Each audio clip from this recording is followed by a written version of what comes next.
ಧನುರ್ರಾಶಿ ಪ್ರಯಾಣದಲ್ಲಿ ತೊಂದರೆ ಇದೆ, ಎಚ್ಚರಿಕೆಯನ್ನು ವಹಿಸಿ. ಏನೇ ಅನಿವಾರ್ಯ ಇದ್ದರೂ ಕೂಡ ದೊಡ್ಡದಾದಂತಹ ದೂರಿನ ಪ್ರಯಾಣಗಳು ಬೇಡ ಅಂತ ಹೇಳಿ ಸಲಹೆ. ನಿಮ್ಮ ಪರಿಶ್ರಮ ಯಾವ ವಿಷಯದಲ್ಲೂ ಕೂಡ ಲೆಕ್ಕಕ್ಕೆ ಬರೋದಿಲ್ಲ. ಉದ್ಯೋಗ ಆಗಲಿ, ಮನೆಯಲ್ಲಾಗಲಿ ನೀವೆಷ್ಟು ಕಷ್ಟಪಟ್ಟರೂ ಕೂಡ ಅದನ್ನು ಯಾರೂ ಗಣನೆಗೆ ತೆಗೆದುಕೊಳ್ಳೋದಿಲ್ಲ. ಹಾಗಾಗಿ ನಿಮ್ಮ ಪರಿಶ್ರಮಕ್ಕೆ ಬೆಲೆ ಅನ್ನುವಂಥದ್ದು ಇರೋದಿಲ್ಲ. ನೀವು ಕಷ್ಟಪಡ್ತಾ ಇರಬೇಕು, ಏನೂ ಮಾಡ್ತಾ ಇರಬೇಕು. ಅದನ್ನು ಯಾರು ಗುರುತಿಸೋದು, ಹೊಗಳೋದು, ಮಾತಾಡೋದು, ಅದರ ಬಗ್ಗೆ ವಿಚಾರ ಮಾಡೋದು ಏನೂ ಕೂಡ ಇಲ್ಲದೇ ಇರತಕ್ಕಂಥದ್ದಾಗುತ್ತೆ. ಉದ್ಯೋಗದಲ್ಲಿ ಸ್ಥಾನಮಾನಗಳು ಸಿಗಬೇಕು, ಆದರೆ ಅದಕ್ಕೆ ಪ್ರಯತ್ನಪೂರ್ವಕವಾಗಿ ಅದನ್ನು ಪಡ್ಕೊಳ್ಬೇಕೇನೋ ಅನ್ನುವಂತಹ ವಾತಾವರಣಗಳೇ ಹೆಚ್ಚಾಗಿರುತ್ತೆ. ಮನಸ್ಸಿನಿಂದ ವೃತ್ತಿ ಅಥವಾ ಉದ್ಯೋಗ ಇದರ ಬಗ್ಗೆ ಇರುವಂತಹ ಚಿಂತನೆಗಳನ್ನು ದೂರ ಮಾಡ್ತಾ ಬರಬೇಕು. ನನ್ನ ಕರ್ತವ್ಯವನ್ನು ನಾನು ಮಾಡಿದ್ದೇನೆ, ಫಲಾಫಲಗಳು ಭಗವಂತನಿಗೆ ಬಿಟ್ಟಿದ್ದು ಅನ್ನುವಂತಹ ಭಾವನೆಯಲ್ಲಿದ್ದಾಗ ಒಂದಷ್ಟು ಸಮಾಧಾನ ಸಿಕ್ಕಬಹುದು ಅಂತ ಅರ್ಥ. ಬರಬೇಕಾದಂತಹ ಬಾಕಿ ಹಣ ಇದ್ದರೆ ಅದು ನಿಮಗೆ ಕೈ ಸೇರುವಂತಹ ಯೋಗ ಕಾಣ್ತಾ ಇದೆ. ವಿದ್ಯಾರ್ಥಿಗಳಿಗೆ ತಮ್ಮ ಜೀವನದಲ್ಲಿ ಯಶಸ್ಸು ಸಿಕ್ಕುವಂಥದ್ದಿದೆ. ಕುಲದೇವತಾ ಪ್ರಾರ್ಥನೆಯನ್ನು ಮಾಡಿ ಶುಭವಾಗಿ. ಮಕರ ರಾಶಿ, ತಲೆಗೆ ಸಂಬಂಧಪಟ್ಟ ಹಾಗೆ ಒಂದಷ್ಟು ಸಮಸ್ಯೆಗಳು, ತಲೆನೋವು, ಮೈಗ್ರೇನ್ ಅನ್ನುವಂಥದ್ದು ನಿಮಗೆ ಕಾಡುವಂಥದ್ದಾಗತ್ತೆ.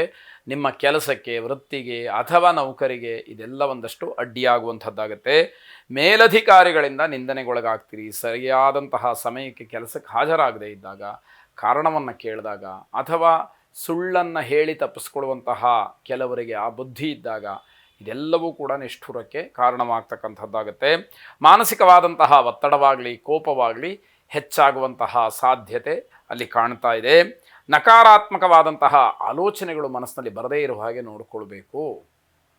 ಬರೀ ಯಾವಾಗಲೂ ಕೂಡ ನಮಗಲ್ಲದೇ ಇರುವಂತಹ ವಿಷಯಗಳನ್ನೇ ಯೋಚನೆ ಮಾಡುವಂತಹದ್ದು, ಯಾರಿಗೆ ಹೇಗೆ ಸುಳ್ಳು ಹೇಳಿ, ಯಾವ ರೀತಿ ತಪ್ಪಿಸ್ಕೊಳ್ಬೋದು, ಈ ರೀತಿ ಆಲೋಚನೆಗಳು ಮನಸ್ಸಿಗೆ ಬಂದಾಗ ಅದೆಲ್ಲದಕ್ಕೂ ಕೂಡ ಅಡ್ಡಿಯಾಗ್ತಕ್ಕಂಥದ್ದು.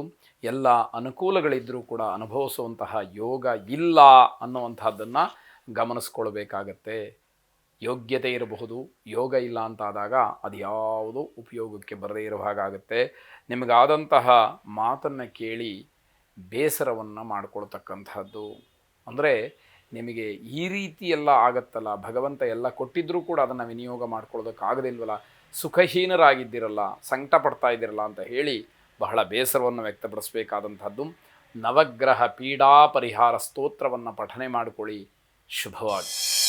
ಕುಂಭರಾಶಿ, ದೇಹಕ್ಕೇನೋ ತೊಂದರೆ ಇದೆ, ಚಿಕಿತ್ಸೆ ಅತಿ ಮುಖ್ಯ ಅನ್ನುವಂತಹ ಸೂಚನೆಗಳು ಕಾಣ್ತಾ ಇದೆ. ಎಲ್ಲಿ ವರ್ತಿಸಬೇಕಾದರೂ ಕೂಡ ಬಹಳ ಜಾಗ್ರತೆಯಿಂದ, ಎಚ್ಚರಿಕೆಯಿಂದ ಇರಬೇಕಾದಂಥದ್ದು ಮುಖ್ಯವಾಗುತ್ತೆ.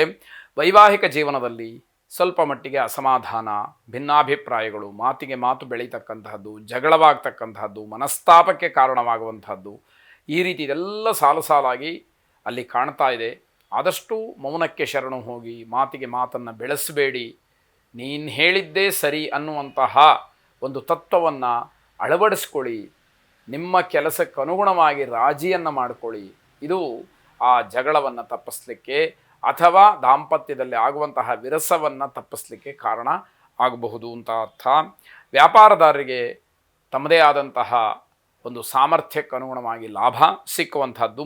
ಉದ್ಯೋಗವನ್ನು ಹುಡುಕ್ತಾ ಇರತಕ್ಕಂಥವರಿಗೆ ಅನುಕೂಲವಾಗುವ ಸಾಧ್ಯತೆ ಇದೆ. ಶತ್ರುಗಳ ಕಾಟ ಮಾತ್ರ ತುಂಬ ಇರುವಂಥದ್ದು.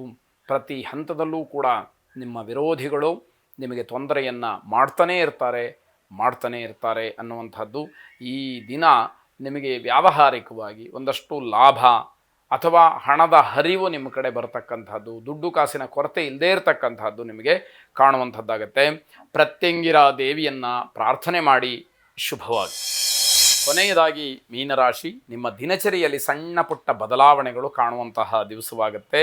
ಹಳೆಯ ರೋಗಗಳು ಏನಾದರೂ ತುಂಬ ದಿವಸಗಳಿಂದ ಇದ್ದರೆ ಅದಕ್ಕೇನೋ ಒಂದು ಸಣ್ಣದಾದಂತಹ ಮುಕ್ತಿ ಸಿಕ್ಕತ್ತೇನೋ, ಬದಲಾವಣೆ ಆಗುತ್ತೇನೋ, ಪರಿವರ್ತನೆ ಆಗುತ್ತೇನೋ, ಅದರಿಂದ ನೀವು ಹೊರಬರ್ತೀರೇನೋ ಅನ್ನುವಂತಹ ಒಂದು ವಿಶ್ವಾಸ ನಿಮ್ಮಲ್ಲಿ ಮೂಡುವಂಥದ್ದಾಗುತ್ತೆ. ಇಷ್ಟಾರ್ಥಗಳು ಈಡೇರುತ್ತೆ, ಆದರೆ ದುರಾಸೆ ಮಾತ್ರ ತಪ್ಪುವುದಿಲ್ಲ. ನೀವು ಅಂದ್ಕೊಂಡಿದ್ದ ಕೆಲಸ ಆಗ್ತಾ ಇದೆ, ಆದರೆ ಅದು ಮುಗಿಯೋದ್ರೊಳಗಡೆ ಇನ್ನೊಂದು ಆಸೆಯನ್ನು ನೀವು ಹುಟ್ಟಿಸ್ಕೊಳ್ತೀರಿ. ಅದು ನಿಮಗೆ ಕೊನೆಯವರೆಗೂ ಕೂಡ ಮುಗಿದೇ ಇರತಕ್ಕಂಥದ್ದಾಗತ್ತೆ. ಒಂದಕ್ಕಿಂತ ಹೆಚ್ಚು ಸಲ ಒಂದೇ ಕೆಲಸವನ್ನು ಮಾಡೋದಕ್ಕೆ ಪ್ರಯತ್ನವನ್ನು ಮಾಡಿ ವಿಫಲರಾಗ್ತೀರಿ. ಯಾವ ಕೆಲಸವೂ ಕೂಡ ಕೈಗೂಡದೇ ಇರುವ ಹಾಗಾಗತ್ತೆ. ಬೇಕಾದವರಿಗೆ ಸ್ವಲ್ಪ ಮಟ್ಟಿನ ಸಮಯವನ್ನು ಮೀಸಲಾಗಿಡ್ತೀರಿ. ಯಾವ ನಿಮ್ಮ ಹಿತೈಷಿಗಳೋ ಅಥವಾ ನಿಮಗೆ ಯಾರೋ ಆತ್ಮೀಯರೋ ಅವರ ಕೆಲಸಕ್ಕೆ ಅಥವಾ ಅವರ ಜೊತೆ ಕಾಲ ಕಳೆಯೋದಕ್ಕೆ ಸಮಯವನ್ನು ನೀವು ಮೀಸಲಾಗಿಡ್ತೀರಿ ಅಂತ ಅರ್ಥ. ಭಾವನೆಗಳನ್ನು ನಿಯಂತ್ರಣ ಮಾಡಿ. ವ್ಯಾವಹಾರಿಕವಾದಂತಹ ವಿಷಯದಲ್ಲಿ ಭಾವನಾತ್ಮಕವಾಗಿ ನೀವು ವರ್ತಿಸ್ತಕ್ಕಂಥದ್ದು ಸರಿಯಾಗೋದಿಲ್ಲ. ಚಂಡಿಕೇಶ್ವರನನ್ನು ವಿಶೇಷವಾಗಿ ಪ್ರಾರ್ಥನೆ ಮಾಡಿ. ಶುಭವಾಗಿ.